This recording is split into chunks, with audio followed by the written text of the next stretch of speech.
go to Denmark to speak to someone who's made her home there for the past 12 years. She's Shami Albrechtsen. She's an American journalist living in Copenhagen, and she's written a book called A Piece of Danish Happiness.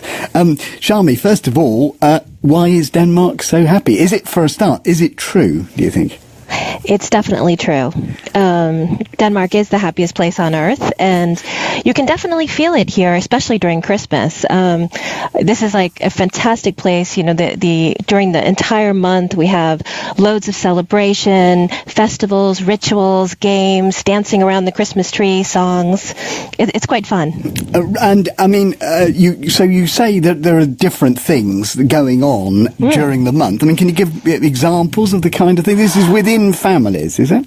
Oh yeah, it's totally within families, but it's also with the school and with your work. I mean, we have Christmas parties at the office as well, but it has nothing to do with very expensive Christmas gifts or materialism, and it really has to do with something in Denmark we call it hygge, which is translated into coziness.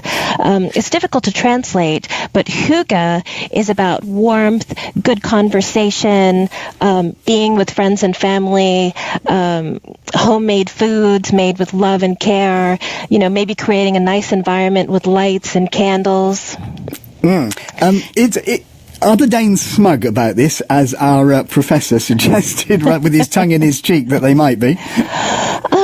Smug, I think, is a tough word I think that many Danes are not aware of it. I'm an American and I moved to Denmark, and I mean, when you ask Danes, they actually cannot express it. They're not able to describe their happiness, and it's mostly because they're quite content. So, as earlier some of your speakers talked about, contentment versus happiness, or can you really be happy all the time? And they're not happy all the time, but they're content. They're satisfied with their lives. They're satisfied, and that's why Christmas is a very nice time of year, because you don't start comparing about gifts and about I think comparison and competing with one another, envy kills happiness. Can I just try and dig one more time? We haven't into the issue of why, though, because there you are, they're in the north of Europe. The weather's not particularly good, as David suggested. You make and then watch all these gloomy crime, and you're very good at writing about crime. Why do you think it is? Because it is so consistent.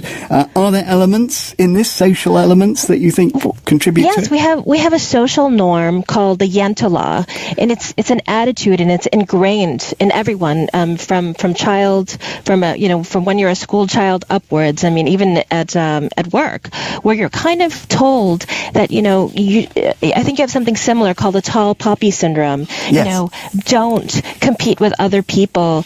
Don't show off, and don't be completely materialistic. Don't come with your sports car. If you have one, park it in the back and be very humble about it.